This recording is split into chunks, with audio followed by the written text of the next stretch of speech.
Hi, I'm Nicholas Wallwork. Welcome to the channel. Please subscribe if you like educational content around property investment, property finance and fantastic investment education.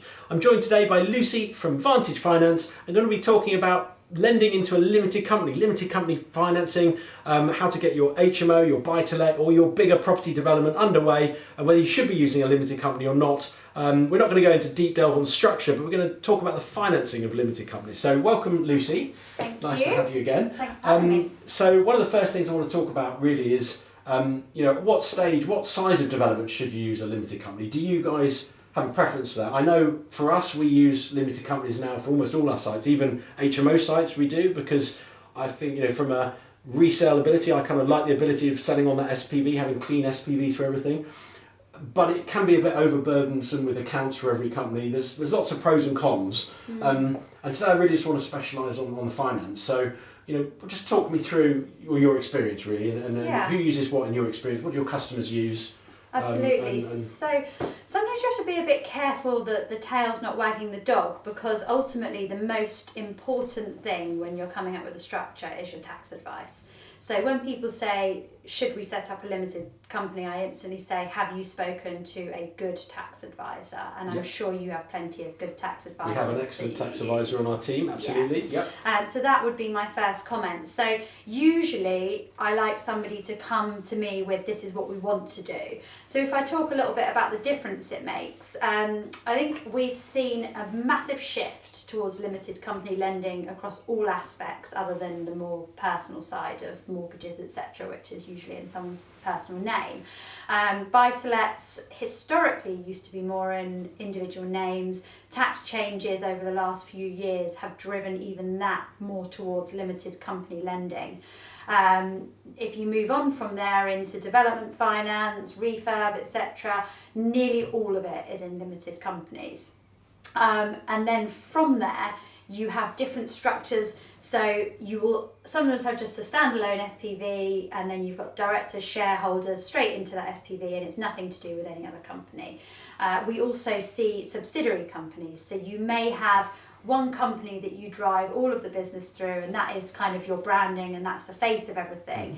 And then that is the top co, which owns all of the different SPVs, and they all branch off, one per property. And we've seen that as being quite a popular tax structure for people. And usually where you're doing multiple developments, that is quite commonplace. But also standalone SPVs, so where somebody sets up a company purely just for that one property, unconnected, that's quite common as well. It makes no difference on pricing. I would actually say, conversely, if you were doing a development in your personal name, it would probably be seen to be more unusual than doing it in a limited company. So it's gone full swing in the last couple of years since this was really driven by Section 24 tax, wasn't it, from the government, where you couldn't claim. If you haven't heard of Section 24 tax, go look that up. I'm sure we've discussed it on multiple videos on the channel, but that's where you can't then claim over, tiered in period, claim that interest from the mortgage off the income. So you're basically getting taxed on revenue, not profit.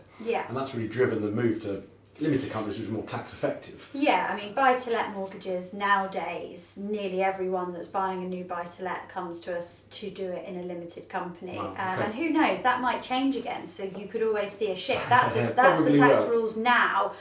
Who's to say that won't change again over the next few years? Hopefully it doesn't, because I think that if we look specifically at the landlord sector, they've had enough to deal with over the last 5 years. That won't stop the government. I know. That won't stop the tax man, unfortunately. Last time. He's relentless, and they love landlords. They see landlords as the people to attack for tax changes and tax recouping of various strategies they put in to help others. And most developers want to keep all developments outside of their personal tax calculations. Yes. They want it to be a company because then they run it all as a business, then they close it down and move on.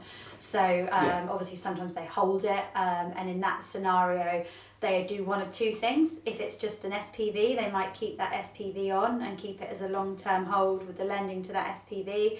Or it may be, in some circumstances, they set up a subsidiary hold company and transfer it to that because their tax advisor has told them to. So usually we can work with most structures. It's just a case of thrashing it all out right at the beginning to make sure that we understand what their drivers are, and of course ensure that they have had the appropriate tax advice. Yeah, absolutely. I think it's really important to kind of tell the viewers back at home and just re-stress what you've just said about the tax advice. I would say deciding whether to use a limited company or not is more driven from a tax perspective. So this video is more about just hearing from Lucy about the attitude of lenders, and clearly the appetite for limited company lending is, you know, really out there. It's just what we've seen. The mainstream now, isn't it? Yeah. So that's critical. And I think, you know, but don't immediately think that incorporation is the right method for you, because it can be more expensive. If you're in a small number of properties, it certainly can't be the way. There are other interesting structures out there that are very, you know, efficient at getting your tax bill down. And I think long term, you're saying about, you know, not changing. I think what the government like to do is they like to get as many people on a structure as possible, and then tax that structure. But at least with a limited company, that structure is across the whole of business. Yeah. So they can't just clobber investors on their own anymore. It has to be anyone with a business. So yeah, correct. It's a company. I think that's a positive. It's a company. So it's the tax treatment. Obviously, when you look at disposal of property, that can vary. But tax treatment wise, it's in line with company with other taxation. companies and businesses. Yeah. Yeah. There's a huge comfort, I think, for property investors that hasn't really been talked about much, where, you know, we are targeted by various things, and that's very easy to do when you talk about rental income in your personal names, mortgages, interest rate relief. They can bring in specific rules, and they can still bring in specific rules, but I think if we're under the umbrella of a limited company, large, massive tax changes and shifts are very unlikely to affect property investors in the same way. Yeah. You know, they'll slip them in somehow, but I think it's a bit of comfort that we've got this protection. Yeah, I think that's right. Is there any difference in, you know, we've done another video on experience and the borrower's experience and how that feeds into the lending criteria. Jump on our channel, we've got the playlist there with Lucy from Vantage Finance, lots of finance related property investment stuff. And we've done one that is on the channel relating to the kind of experience and track record of the borrower and how important that is to what lending they can get and the rates of lending and things like that.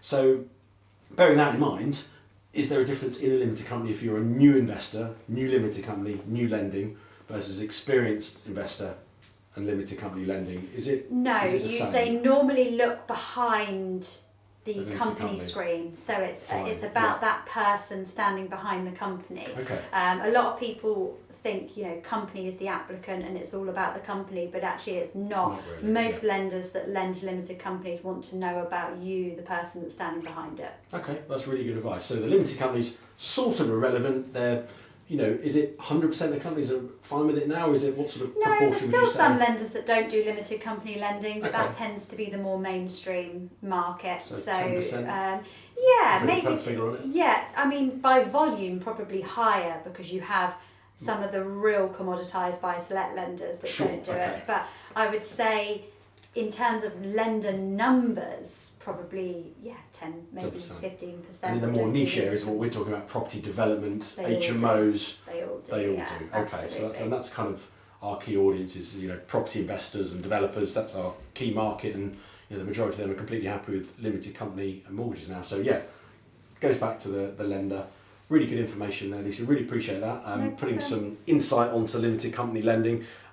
It's a bit of a minefield. It's definitely a hot topic. People are deciding what to do. If you're unsure what to do, reach out, contact me in the comments below. There'll be a link to my website, and we can probably help you out with various questions through our mentoring campaigns. Thank you so much to Lucy from Vantage Finance for joining me today. Really appreciate that. If you like this content and you want more finance, property education content, log on to the channel, hit subscribe, and we'll see you very soon on another finance property video soon. Take care. All the best. Bye bye.